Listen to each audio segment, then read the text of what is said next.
Welcome to our garden. Come on in, we'll show you around.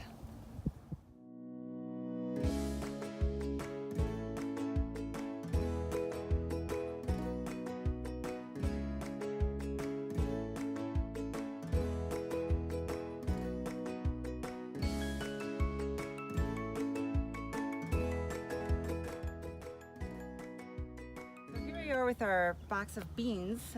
Nothing is sprouting here just yet. These take a little longer to come up. But one tiny little sprout. A little sprout. Well, that's a start, right? We planted some edamame in the front, and then a few different types of dried beans. We have some cannellini, kidney beans, flambeau beans, and garbanzo beans. Wow. So those are really fun to shell later on. Yeah, we're going to actually see it right from the plant That's instead of right. the grocery store. We have carrots growing over here. Nice. This box is all of our squash.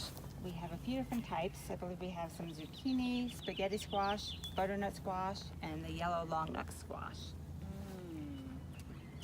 And then I was wondering, about the nasturtiums. Yeah, those serve a couple purposes. These flowers tend to keep away those squash bugs, which I've had trouble with in the past. I have them by the cucumbers as well. They're in those vegetables are in the same family as the squash and get the same bugs. But they also just kind of look nice. I know, they're so cheerful and happy once they start blooming, and they trail all over the place, right? Yeah. So while everything else is still taking root, at least I have something pretty here in the garden to look at. So over in this box is not planted yet. This is going to be eggplant and peppers. And eggplant and peppers have a little longer growing season here in Colorado, and they need it to be a little warmer before they come outside. So I start them in the house under some grow lights back in March. So they're doing well. They're about this big now, doing pretty well. I'm going to wait probably another few weeks and maybe take them out a few hours a day to harden them up to the weather before I plant them in this box.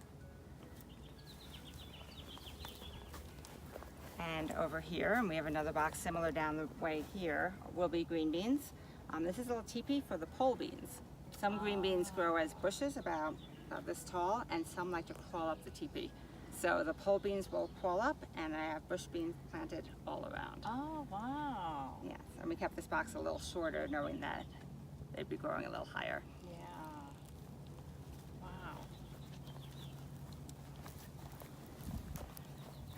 These couple boxes here will be tomatoes. Those are growing inside too, just like the eggplants and peppers. They need a little longer season, and the weather needs to be a little more consistently warm to put them outside.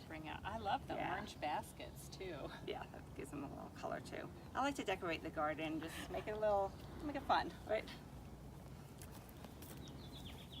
We have some strawberries growing here. These, I guess you could say I cheated. I planted these from the plants themselves, not from seeds. So those were already bearing fruit. So I know, I was so surprised to see strawberries outside already, especially right after the snow. It survived the snow. I was a little worried, but they did well. They look pretty good. Wow. I'm already tasting things. Let's come around and I'll show you these couple boxes. So Courtney, I'm curious, what's going on here with the trellises at the angle? It kind of looks like you know what you're doing. Well, this has been a little trial and error. These are cucumbers. The cucumbers are planted in front of the trellises. The plan, if it goes well, and it doesn't always, but we'll cross our fingers this year, is that they'll start growing up the trellis, and the cucumbers will hang through these holes. And it gives them something to climb up. And then shade a little It will too, right? provide some shade. So underneath, on this side, I planted some radish because that grows really quickly. And I figured by the time the cucumbers have grown up here and given this some shade, those radishes will be done. And then we can maybe plant something that would like the shade. Yeah. So, and over here right behind you are potatoes. They're all different types of potatoes. I planted those the first couple years I was gardening right into the ground, but if you're familiar with Colorado and the hard clay soil we have, you'd understand how hard it is to dig them up later in the season. So I kind of put that on hold for a few years. And now that I have these boxes with nice loose soil, I figured we'd give the potatoes another go. Wow, and potatoes are such a favorite in your house. They are. So we had some company over one of those years I had them right in the ground, and we were ready to make some dinner, so I gave them shovels and said, go dig up your potatoes. Ah. It was fun. Okay, so we're under the shady part of the garden now. I remember, Courtney, you said you had a plan for planting under this tree, right? Right. It's a little bit shady in this corner now. It'll get a little more shady as the sun moves across, so later in the afternoon. And that's why I plant my lettuces here, because they're a little sensitive to that really strong heat in the middle of the summer, and the tree gives them a little bit of relief. So I have a few different types of lettuces here. The marigolds, you can see in several of these boxes, help keep the aphids away. So that works great for the greens, especially the kale, whereas the cruciferous vegetables, they get a lot of aphids later in the season. So lettuce is here. In this box over here, we have some spinach, arugula, and Swiss chard. And back here we have all of the kale, a few different types of kale. Wow, it's just so exciting. And it's so much fun just when this all comes in, just to come and pick some of those greens, wash them up, and make a fresh salad or put them in the blender for a smoothie.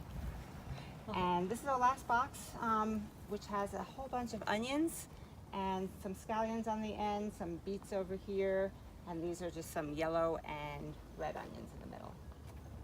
Wow, it's fantastic. Yep. So we are really looking forward to the next few months and showing everyone the progression of the garden, and later in the season just showing us harvesting a few things, taking them right into the kitchen and cooking them up. I know. Wow, what a gift to the cooking school.